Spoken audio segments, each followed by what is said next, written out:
हाँ जी बच्चों, हमारा 11th का चैप्टर नंबर 5 अकाउंटिंग इक्वेशन में हम लोग आज कर रहे हैं फॉर्मूला बेस्ड क्वेश्चंस।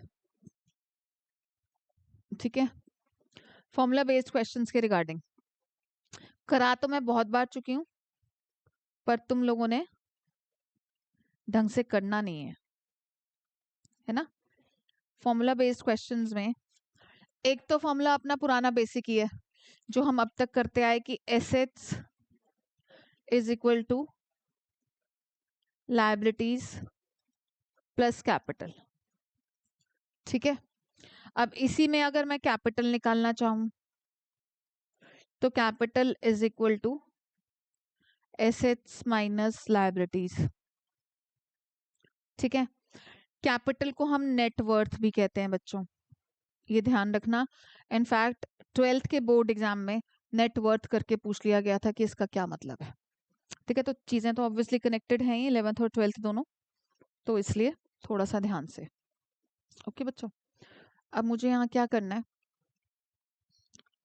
नेक्स्ट में एक और इसी को अगर थोड़ा सा वेरिएशन डालूं हल्का सा, वो क्या है कि closing capital is equal to closing assets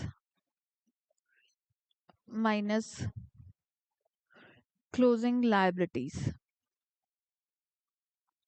ठीक है बच्चों, इसके अलावा एक ना बच्चों ये जो चीज होती है कि टोटल कैपिटल कह लो, टोटल कैपिटल नहीं, टोटल एसेट्स, टोटल लायबिलिटीज। अभी बताऊंगी बेटा क्वेश्चन नंबर, अभी पेज नंबर बताऊंगी, टेंशन मत लो। टोटल एसेट्स, टोटल लायबिलिटीज या टोटल इक्विटी, इन तीनों बातों का सेम मतलब है। ठीक है, एक्चुअली इन तीनों बातों का सेम, हाँ, टोटल एसेट और टोटल लायबिलिटीज इक्वली तो होते हैं ना बेटा हमेशा। जब हम बैलेंस शीट बनाते हैं, देखो बताती हूँ, चलो इसका रीजन भी बताती हूँ आपको मैं। यस, जब हम बैलेंस शीट बनाते हैं ना बच्चों, मैंने आप लोगों को शायद अकाउंटिंग इक्वेशन में कुछ, शायद अर्नव के स्कूल में था कि बैलेंस शीट बनवा रहे थे, तो मैंने बोला था कि बैलेंस शीट आपकी इधर होती हैं सारी एसेट्स और यहाँ पर होती हैं आपकी सारी लायबिलिटीज। ठीक है, बैलेंस शीट में आपका एसेट साइड पर कैश, स्टॉक, डेटर्स, जो जो भी आपने वहां पर एसेट्स के अंडर कॉलम्स खोले ना, उन सब का टोटल एसेट में लिख दिया जाएगा। कैपिटल लायबिलिटीज में आपकी सारी external liabilities, external liabilities, mobile दे दे इधर, ये स्ट्रीक आई है अभी। एक्सटर्नल लायबिलिटीज जो आउटसाइडर्स की, ऑब्वियसली क्रेडिटर्स, नहीं बेटा, एक्सटर्नल लायबिलिटीज में आपके creditors, outstanding expense, bank overdraft, ये सब एक्सटर्नल लायबिलिटीज हैं। जो आप creditor for furniture, vendor for furniture, creditors, outstanding expense, ये सब खोलते हो कॉलम, वो सब हमारी एक्सटर्नल लायबिलिटीज होती हैं। और कैपिटल इटसेल्फ भी तो लायबिलिटी है, बट ये होती कौन सी लायबिलिटी है, इंटरनल लायबिलिटी।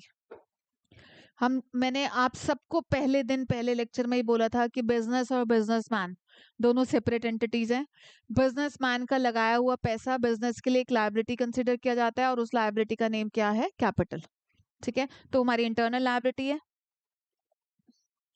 ये सब ना, ये सब हमारे वो भी होते हैं बच्चों, क्रेडिटर्स इक्विटी, मतलब हमने आउटसाइडर्स का एक तरह से कितना पैसा लगवाया हुआ है। भाई देखो, कोई बंदा आपको उधार में माल दे रहा है, एक एक महीना, दो दो महीने का उधार चल रहा है, तो उसका भी तो पैसा एक तरह से हमारे बिजनेस में इन्वेस्टेड है। ठीक है ना, पैसा दे देंगे चाहे हम एक महीने दो महीने बाद, बट एक तरह से वो भी तो हमारे बिजनेस में पैसा इन्वेस्ट कर रहा है। आपने किसी के पैसे नहीं दिए, सैलरी नहीं दी, आउटस्टैंडिंग चल रही है, आउटस्टैंडिंग रेंट है, तो वो भी तो एक तरह से उसका पैसा, उस बंदे ने अपनी सर्विसेज दे रखी है, अपनी सर्विसेज को उसने इन्वेस्ट कर रखा है एक तरह से, और आप पैसा नहीं दे रहे हो उसका। बैंक ओवरड्राफ्ट, बैंक से आपने बोरो कर लिया चाहे 15 दिन के लिए, पर वो भी तो पैसा इन्वेस्टेड ही है बैंक का। ठीक है, ये तो लॉन्ग टर्म में इन्वेस्टेड है, नॉन करंट लायबिलिटी भी है और साइड बाय साइड ये इंटरनल लायबिलिटी भी है। ठीक है, तो क्रेडिटर्स इक्विटी एंड ये होती है हमारी ओनर्स इक्विटी। और ईयर एंड पर इस ओनर्स इक्विटी में जितना भी प्रॉफिट अर्न होता है ना बच्चों, सोल प्रोप्राइटरशिप के केस में तो प्रॉफिट अर्न पर ओनली एंड ओनली उस सोल प्रोप्राइटर का ही राइट होता है, he is the sole recipient, किसी और के साथ तो उसने शेयरिंग करनी नहीं। देखो बच्चों, ठीक है, तो यहाँ पर plus net profit and minus drawings. ठीक है, जो उसने अमाउंट विड्रॉ करा होता है वो माइनस हो जाता है। और ये प्रॉफिट कैसे आता है, रेवेन्यू माइनस एक्सपेंस करके। थ्योरी में आप लोगों को याद होगा, मैंने बोला था कि रेवेन्यू इज बेसिकली आपका रूटीन सेल से बिका हुआ जो पैसा आया वो आया, selling price, other incomes also. ठीक है, बट इनकम या प्रॉफिट में क्या होता है, ये जो प्रॉफिट है ये सिर्फ, और नेट प्रॉफिट तो खैर सारी चीजों को कंसिडर करने के बाद है, बट रेवेन्यू इज बेसिकली आपने कहाँ कहाँ से क्या पैसा कमाया। ओके, तो यहाँ जो मैं आपको बोल रही हूँ कि total asset, total equity and total liabilities ये सब सेम होती हैं। इसमें आता है बच्चों हमारा owners equity plus creditors equity. ठीक है, ओनर्स इक्विटी के रिगार्डिंग अगर क्वेश्चन में आपको कैपिटल दी गई तो उसमें आप प्लस कर दोगे रेवेन्यू एंड माइनस कर दोगे एक्सपेंस, अगर रेवेन्यू और एक्सपेंस भी दे दिया उन्होंने तो। ठीक है, ओके, अब एक फॉर्मूला है हमारा जो कि मैं आपको फिर से अंडरस्टैंडिंग के ऊपर बेस्ड ही सिखाऊंगी। आपके डैड ने फॉर एग्जाम्पल बिजनेस में स्टार्टिंग में कैपिटल लगाई 15 लाख, उसके बाद फिर से पैसे की जरूरत पड़ी तो वो और भी पैसा लेकर आए,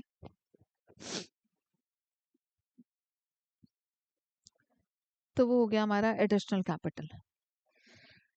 ठीक है, एडिशनल कैपिटल उन्होंने लगाई बीच में 3 लाख रुपीस की। फिर वो घर पर थोड़ा सा पैसा विड्रॉ करके गए तो ऑब्वियसली उससे उनकी कैपिटल रिड्यूस हो जाएगी। उन्होंने पैसा विड्रॉ किया 5 लाख, मम्मा ने मंगवाया तो ऑब्वियसली लाना पड़ेगा उनको, और उनको जो ईयर एंड पर प्रॉफिट हुआ उसकी वजह से उनकी कैपिटल इंक्रीज हो जाएगी। फॉर एग्जाम्पल ईयर एंड पर उनको प्रॉफिट हुआ 20 लाख रुपीस का। ठीक है, तो अब ईयर एंड पर आपके डैड की कैपिटल टोटल कितनी हो गई, 15 + 3 18, 18 13, ठीक है, 13 और 20 33 लाख। 33 लाख की आपके डैड की ईयर एंड पर क्लोजिंग कैपिटल है। ठीक है, तो यहां से एक फॉर्मूला क्लोजिंग कैपिटल का क्या बना बच्चों, opening capital plus additional capital plus profit and minus drawings. क्या मैं यहां से प्रॉफिट का फॉर्मूला बना सकती हूँ? ठीक है, प्रॉफिट का फॉर्मूला क्या हो जाएगा, profit is equal to closing capital minus opening capital minus additional capital plus drawings. ठीक है, और अगर ये सब करने के बाद आपका आंसर नेगेटिव आया तो that would be loss simply. ठीक है, एक्चुअली वो लॉस हो जाएगा क्योंकि आपका आंसर माइनस में आ रहा है। ओके, ठीक है, तो ये हमारे सारे फॉर्मूलाज हैं, उधर ही उधर ही, ये सारे हमारे फॉर्मूलाज हैं। अरे वहां पे बैठ जाओ।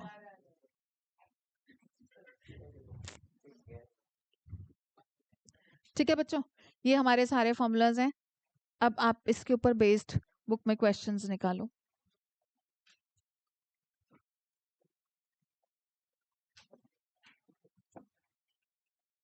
Page number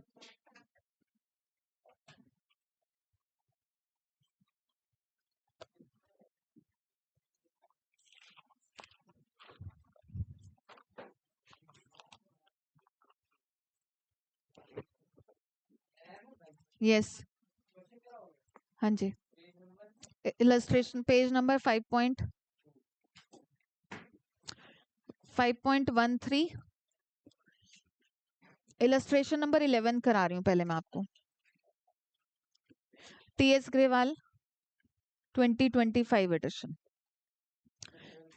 11। Gurman commenced his cloth business on 1st April 2024 with a capital of 30,000. So opening capital, कई बारी ना जो गिवन कंटेंट है उसको लिखने से भी हम आगे फर्दर प्रोसीड करने में इजी हो जाता है। यस यस यस, ठीक है। तो गिवन कंटेंट को लिखा करो, आपको क्वेश्चन की पिक्चर क्लियर होती जाएगी। ओपनिंग कैपिटल है कितनी बच्चों? 30,000। On 31st March his assets were 50,000, मतलब हमें क्लोजिंग एसेट्स दे दिए इन्होंने एक तरह से, कितनी? 50,000। क्लोजिंग लायबिलिटीज, लायबिलिटीज भी दी हैं क्योंकि ईयर एंड की, that is 10,000। Can I find out his closing capital and profit earned during the year?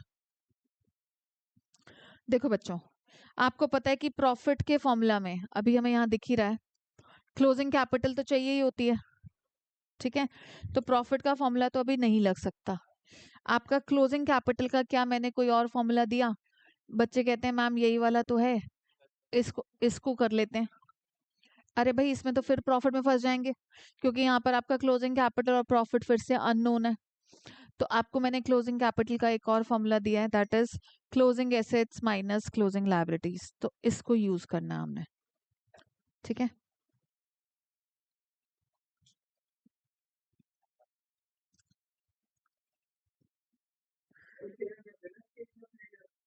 हाँ जी कर दूंगी,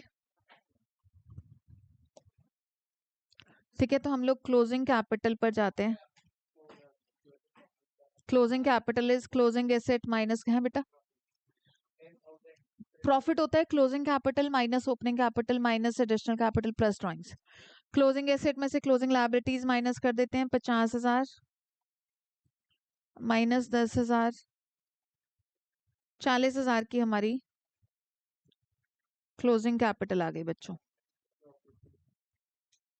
अब प्रॉफिट का कंप्लीट फॉर्मूला तो क्या है कि closing capital minus opening capital minus additional capital and plus drawings. अब आपको एडिशनल कैपिटल और ड्रॉइंग्स तो दी नहीं है, जीरो ले लोगे। तो आप सिंपली क्या करोगे, closing capital minus opening capital, opening capital was 30,000, 10,000 हमारा आ गया प्रॉफिट, ठीक है बच्चों, क्लियर है। अब इसके बाद करा रही हूँ मैं आपको इलस्ट्रेशन नंबर 12।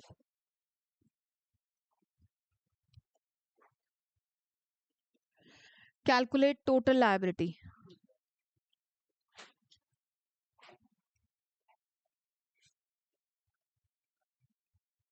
ठीक है, total liability, total equity, total asset, खुद करने दूं? चलो करो, फॉर्मूला दिखाती हूँ आप लोगों को, करो।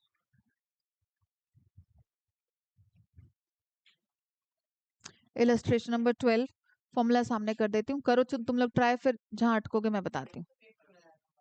ओके बच्चों।